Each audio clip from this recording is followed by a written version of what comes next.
Selamat datang kembali di pembahasan mendalam kita. Hari ini kita punya sesuatu yang menurut saya menarik banget nih dari materi sumber yang Anda bagikan. Oh ya, apa tuh? Kita mau coba selami satu konsep dari bab 13. Ini agak, gimana ya, agak melawan arus gitu di dunia yang serba cepat ini.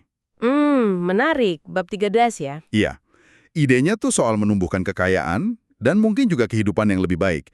Tapi caranya itu tenang, nyaris gak kelihatan gitu. Mereka nyebutnya quiet compounding. Quiet compounding. Ya, ya, saya ingat. Sumber kita kali ini kan kutipan dari buku soal seni pakai uang ya.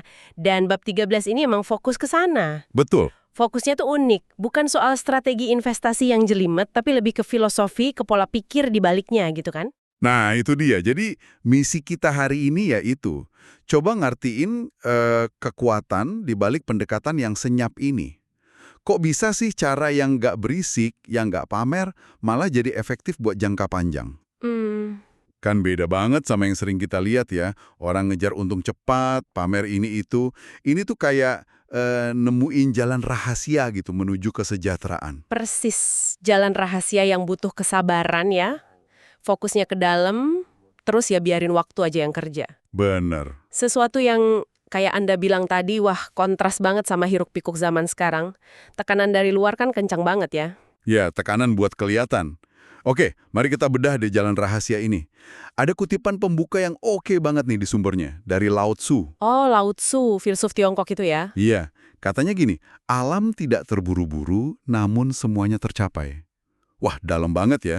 Tapi gimana nih nyambunginnya ke soal duit? Nah, kutipan Lao Tzu itu bisa dibilang intisarinya quiet compounding loh. Coba deh Anda bayangin pohon sequoia raksasa. Pohon yang tinggi banget itu kan, yang di Amerika. Betul, tingginya bisa puluhan meter, umurnya ratusan tahun. Gede banget.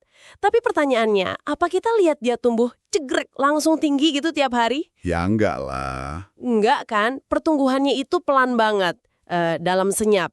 Hari demi hari, tahun demi tahun. Nggak ada pengumuman, nggak ada heboh-heboh. Tapi lihat hasilnya dalam jangka panjang. Luar biasa. Iya, iya, iya. Nah, analogi itu yang coba disampaikan bab 13 ini buat soal kekayaan. Pertumbuhan yang tenang, tapi kokoh. Analogi pohon sikoya. Oke, oke. Jadi kekuatan utamanya justru di proses yang pelan dan gak kelihatan itu ya. Wah, ini benar-benar 180 derajat sama mentalitas pengen cepat kaya atau ya ampun sekedar pamer portofolio di medsos kan? Oh, udik desa.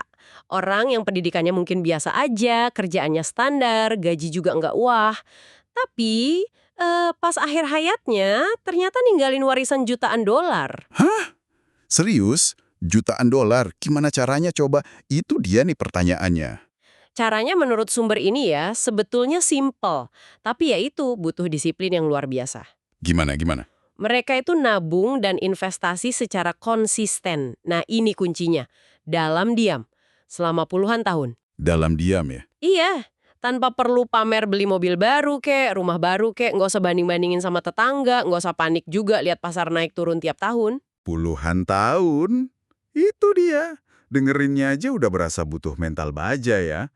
Apalagi kalau lingkungan sekitar isinya pamer melulu kan? Godaannya gede banget pasti. Betul sekali. Godaan itu nyata.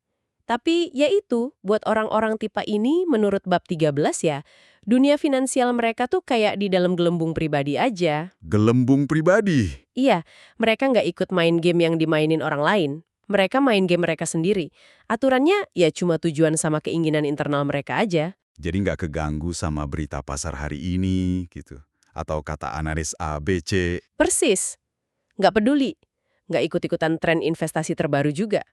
Itulah, bisa dibilang kekuatan super mereka. Kebal sama suara-suara berisik dari luar. Kekuatan super yang sunyi. Oke. Ini nyambung ke pertanyaan berikutnya nih. Kenapa sih kesunyian ini bisa seefektif itu? Bab 13 kan ngaitinnya sama bedanya tolok ukur internal sama eksternal. Bisa dijelasin lagi nggak maksudnya, biar lebih gamblang gitu? Oke. Tolok ukur internal versus eksternal. Gini deh gampangnya. Tolok ukur eksternal itu, ya saat Anda ngukur sukses finansial atau apapun lah, dengan cara bandingin sama orang lain. Oh, jadi patokannya orang lain? Iya, pertanyaannya jadi kayak, gue udah sekaya si A belum ya? Rumah gue udah sebagus si B? investasi gue ngalahin pasar nggak tahun ini? Ngalahin temen gue nggak? Intinya, lihat keluar terus buat cari validasi. Oke, paham. Jadi acuannya standar luar. Terus kalau tolok ukur internal? Nah, kalau internal, yang didorong sama pendekatan tenang ini, fokusnya tuh 100% ke dalam diri sendiri. Pertanyaannya jadi beda. Jadi gimana? Jadi kayak, apakah kondisi finansial gue sekarang ini bikin gue dan keluarga ngerasa aman? Cukup? Bahagia nggak? Ini udah sesuai belum sama tujuan hidup gue? Gue bisa tidur nyenyak nggak sih dengan pilihan finansial ini? Penilaiannya itu dari puasnya diri sendiri, cocok nggak sama nilai-nilai kita, nggak peduli orang lain punya apa atau mikir apa. Wah, jelas banget bedanya. Dan pendekatan tenang ini otomatis ngedorong kita pakai tolok ukur internal itu ya. Soalnya kita nggak sibuk tampil atau banding-bandingin. Tepat, kesenyapan itu bantu kita keluar dari apa yang bab 13 sebut permainan perbandingan sosial. Dan permainan ini tuh nggak mungkin dimenangin. Kenapa nggak mungkin dimenangin? Ya, karena bakal selalu ada aja orang yang kelihatan lebih kaya, lebih sukses, atau nyampe sesuatu lebih cepat dari kita. Itu udah hukum alam lah. Kalau kita main game itu terus, ya bakal ngerasa kurang terus. Bener juga. Nah, begitu kita berhenti banding-bandingin, otomatis perhatian kita balik ke dalam. Apa sih yang benar-benar penting buat gue? Definisi cukup versi gue itu apa? Wah, ini bisa jadi pencerahan nih buat Anda yang mungkin sering galau ya lihat postingan finansial orang lain di medsos. Rasanya tekanan buat ngimbangin tuh nyata banget. Pendekatan tenang ini kayak ngasih izin buat nggak usah ikut balapan itu. Persis. Kayak bebas dari rat race finansial yang ujung-ujungnya cuma buat ego sama perbandingan doang. Nah, selain fokus ke dalam, ada lagi nih poin seru di bab 13. Soal nerima keunikan jalan masing-masing. Ada kutipan dari Christopher Morley. Cuma ada satu sukses, yaitu bisa ngejalanin hidup dengan caramu sendiri. Ini gimana nyambungnya sama pendekatan tenang? Nyambung banget. Pendekatan tenang ini ngehargain banget individualitas. Pahamnya gini, apa yang sukses buat saya belum tentu cocok buat Anda. Malah bisa jadi bahaya. Contohnya? Ya, misalnya strategi investasi teman Anda hasilnya bagus banget. Tapi kalau strateginya itu risikonya tinggi banget, bikin Anda tiap malam cemas, nggak bisa tidur, ya itu bukan strategi yang pas buat Anda kan? Iya juga sih. Niru mentah-mentah jalan finansial orang lain itu riskan, tujuan hidup kita beda, toleransi risiko beda, bahkan kepribadian juga beda-beda. Jadi ingat ketupan lain dari Brand Bayshore, yang juga ada di bab 13. Dia bilang, saya 100% senang lihat kamu jadi kaya banget ngelakuin sesuatu yang sama sekali nggak menarik buat saya. Wah, ini levelnya udah tinggi banget ya. Bisa ikut seneng tapi nggak merasa harus ikutan atau iri. Betul. Itu contoh sempurna dari tolok ukur internal yang kuat dan penerimaan keunikan. Ini nyambung lagi ke poin berikutnya yang ditekankan, kemandirian. Kemandirian ya. Tenang ini ngedorong kemandirian pribadi, bukan cari pengakuan sosial. Tiap rupiah yang Anda tabung dan investasikan dengan tenang, itu sebetulnya bukan cuma buat masa depan loh, tapi juga beli sesuatu yang berharga banget hari ini. Beli apa tuh hari ini? Beli kemandirian, kebebasan. Maksudnya? Maksudnya, makin Anda punya bantalan finansial yang dibangun diam-diam, makin banyak pilihan Anda. Pilihan buat nolak kerjaan yang nggak disuka, pilihan buat ambil cuti panjang, pilihan buat nggak terlalu tergantung sama omongan atau ekspektasi orang lain. Oh, jadi kayak beli kontrol atas hidup sendiri gitu ya? Sedikit demi sedikit. Nah, itu dia. Beda banget kan sama kalau kita biarin persepsi orang atau tekanan sosial yang ngatur keputusan hidup kita termasuk soal duit. Sumber ini di bagian lain mungkin bahas soal utang atau gaya hidup mewah, itu malah bisa jadi rantai emas yang ngurangin kebebasan. Masuk akal banget. Jadi kemandirian itu buah langsung dari nggak tergantung validasi luar. Nah, bab 13 juga bikin perbedaan menarik nih. Kekayaan rapuh versus kekayaan tahan lama. Katanya, kekayaan yang dapatnya cepat itu seringkali berisik, jadi omongan dipamerin, dan malah cenderung rapuh. Ada ide soal waktu paruh kekayaan. Bisa dijelasin lagi soal ini? Iya, ide waktu paruh kekayaan ini menarik ya. Analoginya dari fisika kan, seberapa cepat sesuatu itu luruh atau hilang setengahnya. Nah, ini diterapin ke kekayaan. Jadi gimana tuh? Kekayaan yang didapat cepet banget, misalnya dari spekulasi untung gede semalam atau mungkin warisan dadakan yang nggak diurus benar, itu waktu paruhnya seringkali pendek. Maksudnya gampang hilang lagi gitu ya? Bisa jadi, gampang hilang secepat datangnya, kayak cerita orang menang lotre terus bangkrut lagi kan, itu contoh ekstrimnya. Kenapa bisa rapuh gitu ya? Ini juga gampang. Ada analogi agak nyeleneh di sumber ini soal hubungan satu malam. Duit cepet itu kayaknya nggak ada ikatan emosional kuat. Beda sama duit lama hasil nabung, dikit-dikit, kerja keras, sabar bertahun-tahun. Rasanya beda. Cara ngehargainya beda ya? Betul. Kedua, kekayaan cepet itu seringnya dari untung-untungan atau ambil risiko super tinggi yang nggak bisa diulang terus-terusan. Keberuntungan kan bisa balik arah kapan aja. Jadi berisik sering nyambung sama rapuh. Sebaliknya pertumbuhan yang tenang, yang pelan tapi pasti itu? Nah, itu cenderung ngebangun kekayaan yang lebih kokoh, lebih tahan lama, lebih anti rapuh. Pertumbuhannya mungkin nggak heboh dalam setahun 2 tahun, tapi akarnya kuat, kayak pohon sequoia tadi, lebih tahan guncangan. Ini nyambung ke ide yang kedengarannya aneh tapi kuat banget dari bab 13. Cara tercepat untuk menjadi kaya adalah dengan berjalan lambat. Gimana kita memahami ini?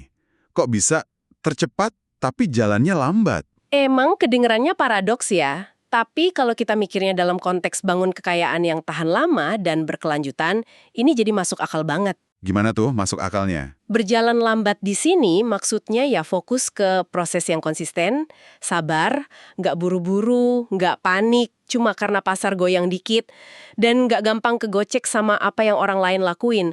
Pendekatan tenang ini kan ngebangun ketahanan, resilience. Oke, ketahanan. Terus? Nah, ketahanan inilah kemampuan buat tetap ada di permainan jangka panjang yang jadi sihir sebenarnya dalam bangun kekayaan. Disinilah compounding atau bunga berbunga itu bisa kerja maksimal. Keajaiban compounding kan butuh waktu dan sabar. Dua hal yang justru difasilitasi sama pendekatan tenang ini. Jadi, bukan cuma sabar nunggu hasilnya, tapi juga tahan mental biar nggak ngerusak prosesnya di tengah jalan gara-gara panik atau FMO gitu ya. Bab 13 juga nekenin kalau mampu nyerap volatilitas pasar yang wajar itu lebih penting daripada nyoba ngindarin sama sekali. Kenapa gitu? Karena nyoba ngindarin volatilitas pasar sepenuhnya itu hampir mustahil. Dan seringnya malah jadi bumerang. Pasar itu kan emang naik turun ya, sifatnya gitu. Iya sih. Orang yang nyoba timing the market masuk pas di paling bawah, keluar pas di paling atas, itu lebih sering gagal daripada berhasil. Yang lebih penting, kata filosofi ini, ya bangun portofolio yang cocok sama profil risiko kita, terus bertahan ngelewatin naik turunnya. Anggap aja gejolak jangka pendek itu ongkos yang harus dibayar buat dapetin hasil jangka panjang. Jadi kayak ongkos tiket masuk gitu ya? Bisa dibilang gitu. Pendekatan tenang ini intinya kayak kita taruhan diam-diam aja sama kemajuan ekonomi atau pasar secara keseluruhan dalam jangka panjang. Bukan sok jadi peramal jangka pendek. Oke. Jadi kalau kita rangkum nih, dari semua obrolan kita, apa sih resep inti dari quiet compounding ini menurut sumber Anda di bab 13? Resep intinya, ada beberapa elemen kunci ya. Pertama, fokus kuat ke tolok ukur internal. Kebahagiaan sama tujuan pribadi Anda nomor 1. Oke, internal. Kedua, Hargai keunikan. Jalan hidup tiap orang beda, jangan niru buta. Ketiga, utamain kemandirian pribadi, bukan pengakuan sosial. kemandirian. Keempat, Komitmen buat bangun kekayaan yang tahan lama, pelan-pelan tapi pasti, manfaatin compounding dalam diam. Dan kelima, punya ketahanan mental, biar tetap pegang rencana jangka panjang walau ada badai kecil. wah ini kedengarannya udah kayak filosofi hidup utuh ya, bukan cuma soal duit. Dan ini beda banget sama jebakan-jebakan lain yang mungkin dibahas di bagian lain sumber ini. Kayak konsep social debt atau utang sosial itu, sama tekanan buat selalu kelihatan hebat. Benar sekali, pendekatan tenang ini bisa dibilang kayak obat penawar racun lah, buat rasa cemas finansial gara-gara banding-bandingin diri atau tekanan social debt itu. Social debt ya, ingetin dikit dong, itu konsepnya gimana? Social debt itu kan kalau kita ingat dari bab lain, konsep soal gimana kekayaan atau gaya hidup kita malah bisa bikin beban sosial yang nggak kelihatan. Ekspektasi orang lain ke kita, kewajiban sosial, bahkan mungkin rasa iri orang lain yang bikin hidup jadi nggak nyaman. Nah, pendekatan tenang ini ngebebasin kita dari itu semua. Jadi ini soal ngambil alih kendali lagi ya, nentuin sukses versi kita sendiri. Tepat. Anda jadi bisa definisin sukses pakai standar Anda sendiri, yang sejalan sama nilai-nilai Anda, bukan didikte sama apa kata orang atau lingkungan. Intinya, pakai uang sebagai alat buat dukung hidup yang Anda mau, bukan buat pertunjukan ke orang lain. Jadi inti dari pendekatan tenang buat numbuhin kekayaan ini, seperti yang dijelasin di bab 13 tadi, ya soal ngakuin dan manfaatin kekuatan dari kemajuan yang pelan, stabil, nggak kelihatan, tapi datangnya dari dalam diri. Balik lagi ke Lao Tzu tadi. Alam tidak terburu-buru, namun semuanya tercapai. Nah, pertanyaannya sekarang, apa artinya ini semua buat Anda yang lagi dengerin? Apa yang bisa dibawa pulang nih? Ini mungkin bisa jadi bahan renungan pribadi yang penting ya. Coba deh, mungkin nanti setelah ini Anda ambil waktu sebentar. Pikirin satu aja aspek spesifik dalam hidup finansial Anda sekarang, di mana Anda ngerasa ada tekanan dari luar. Tekanan dari luar, contohnya? Bisa macam-macam. Mungkin tekanan dari temen buat ikut gaya hidup tertentu, tekanan keluarga soal karir atau duit, tekanan dari medsos buat punya barang A atau B, atau malah tekanan dari diri sendiri buat harus ngalahin pasar tiap tahun. Oke, identifikasi satu area tekanan itu. Terus? Terus, coba bayangin, gimana jadinya kalau Anda terapin pola pikir pertumbuhan tenang atau quiet compounding di area itu? Gimana rasanya kalau Anda bisa fokus murni ke tujuan jangka panjang Anda dan kepuasan pribadi Anda aja di aspek itu tanpa terlalu pusing mikirin apa yang orang lain lihat, pikirin, atau capai? Pertanyaan lanjutannya mungkin, keputusan Anda bakal berubah nggak ya? Perasaan Anda bakal beda nggak kalau bisa lepasin tekanan luar itu? Tepat sekali. Mungkin nggak gampang ya, tapi ngebayanginnya aja bisa jadi langkah awal yang menarik loh. Ini bukan soal jadi antisosial atau gimana, tapi lebih ke nemuin pusat kendali finansial dan kebahagiaan kita di dalam diri sendiri lagi. Ya, semacam latihan refleksi yang mungkin bisa buka perspektif baru buat Anda. Pertanyaan yang bagus banget buat direnungkan. Terima kasih banyak sudah menemani kami dalam pembahasan mendalam kali ini, mengupas bab 13 soal quiet compounding dari materi sumber Anda. Semoga obrolan kita ini ngasih Anda setidaknya satu ide segar atau cara pandang baru ya, tentang gimana bangun kekayaan, dan yang lebih penting lagi, hidup yang bermakna dengan cara Anda sendiri, dalam ketenangan. Sampai jumpa di pembahasan berikutnya.